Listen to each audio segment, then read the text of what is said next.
Good evening, Gloria and Dennis. Here's your sewer scope from today's video. This is me up on the roof. Nice to have a flat roof for once to do a roof access. Makes it a heck of a lot easier than on a steeped pitch roof if you ever have to get in there. This is brass. You've got brass fittings on your drain, waste, and vent pipe. I've got that in my house as well. This stuff is solid, lasts forever, tends not to corrode or have any breakdown that you would have in some of the other stuff. And then we transition to cast iron. Not bad, pretty good shape, some corrosion, but nothing terrible. Connections all look good. You get a little buildup there at the bottom, which is the top left of your screen. Just because of the coarseness of the iron pipe, it corrodes on the interior, so it's going to get bumpy. It's going to catch organic matter, paper products, things like that, and you're going to have this. My guess is that this pipe has been cleaned before, but not recently.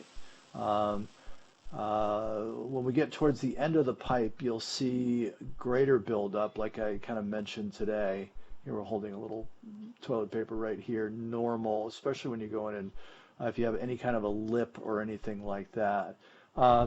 Knowing what we've got going on right here, that's an inlet right there, connection point. Noting the level of buildup here, which isn't terrible, but you'll see it at the end. The recommendation in the written report will be to have it clean. And we're transition. My guess is that this is some flavor of plastic pipe. They, like Dennis alluded to, when they widened the street out, they probably replaced the sewer line. You see the black ring, that's a rubber gasket, so it's probably an SDR product, would be my guess.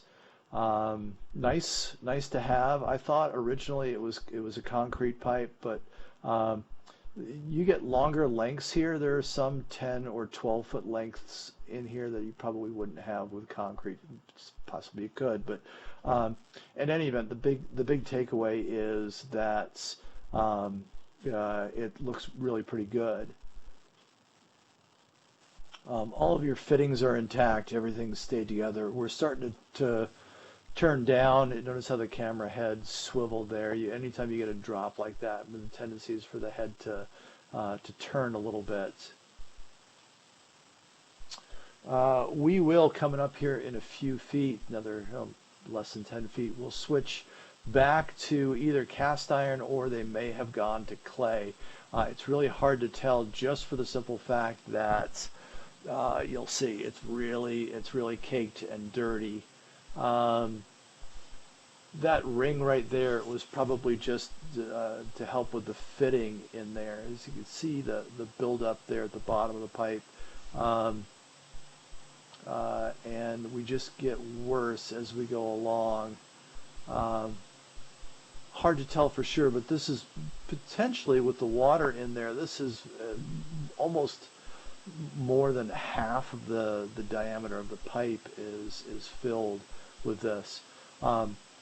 Again, back to the original, that it would be a good idea to have this cleaned. And here we come right up to the city connection. There's the drop in right there. It turns off to the left a little bit. If you look to the left side of the screen, that's actually the full-on city connection. I didn't want to drop in there because of this twist, the chance I could get my camera head stuck in there, and I don't really want to do that. But for the most part, solid all the way through. Everything looks pretty darn good. The recommendation will be to have it cleaned, and then once it's completely cleared and all the muck's cleaned out, whoever does the cleaning should also include a video of the finished product, just to show you one, how clear everything is, and if there was anything lurking below that muck, a crack or something like that, they would be able to see it at that point. As always, please feel free to reach out to me with questions or if I can be of service.